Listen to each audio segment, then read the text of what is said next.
میں نے کہا واقعہ کیا ہوا؟ کہنے لگا حضرت اللہ نے مجھے دولت دی، مال دیا، زمینیں دی تو میں عیاش ہو گیا۔ امام مالک بن دینار رحمت اللہ علیہ فرماتے ہیں مجھ سے کہنے لگا پیسے آئے تو میں عیاش ہو گیا۔ رمضان کا مہینہ تھا، عصر کے بعد میری اماں افطاری کی تیاری کر رہی تھی، میں گیا، میں نے کہا شراب پی ہوئی، اماں روٹی دے، اماں کہنے لگی شرم کر، شرم کر، روزہ رکھا نہیں تو جنہوں نے رکھا ہے ان کا تو خیال کر۔ کہتے اماں کی بات کا مجھے غصہ لگا، میں کہا کرتا ہوں بد نصیب ہے وہ بیٹا جس کا باپ اس سے بات کرتے ہوئے ڈرتا ہے کہ پتہ نہیں کہاں سے بولے گا۔ بد نصیب نہیں وہ بیٹا جس کی ماں اس سے بات کرتے ہوئے سہم جاتی ہے کہ پتہ نہیں کون سی بولی بولے گا۔ بد نصیب نہیں کہ ماں باپ بھی جس سے کھول کے بات نہ کر سکے۔ حضرت مالک بن دینار سے کہنے لگا اماں نے جب کہا نا شرم کر تو مجھے غصہ آیا، میں نے ماں کو تھپڑ مارا اور میری ماں جلتے ہوئے تندور میں گری۔ لوگوں نے مجھے پکڑ کے اندر بند کر دیا کمرے میں، ساری رات میں شور سنتا رہا پر نشے میں دھوت رہا۔ سویرے آنکھ کھلی تو میری بیوی بیگ باندھ رہی تھی۔ میں نے کہا کہاں جا رہی ہو؟ کہنے لگی جو ماں کا نہیں بنا میرا کیسے بنے گا؟ میں نے کہا میری اماں کا وہ تو لوگوں نے رات کو ہی دفن کر دی جنازہ پڑھ کے۔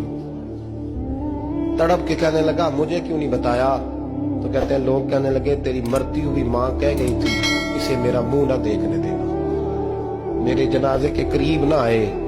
حضرت مالک بن دینار فرماتے ہیں جب اس نے یہ بات سنائی تو میں نے بھی اس کے منہ پہ تھپڑ مارا۔ میں نے کہا تو اسی قابل ہے۔ کہتے ہیں وہ رونے لگا، حضور دعا کرے اللہ مجھ سے راضی ہو جائے۔ کہنے لگا جب ماں کی انتقال کی خبر ملی تو میں نے کلاڑی لے کے وہ ہاتھ کاٹ دیا جس سے ماں کو مارا تھا۔ میں نے ساری جائیدادیں خیرات کر دی۔ 24 سال ہو گئے، 24 سال ساری رات نماز پڑھتا ہوں، روزہ رکھتا ہوں، حج کرتا ہوں، پر ہر سال کوئی آ کے کہتا ہے جا دوڑ جا تیرا کوئی نہیں قبول ہوا۔ حضور دعا کرے مالک راضی ہو جائے۔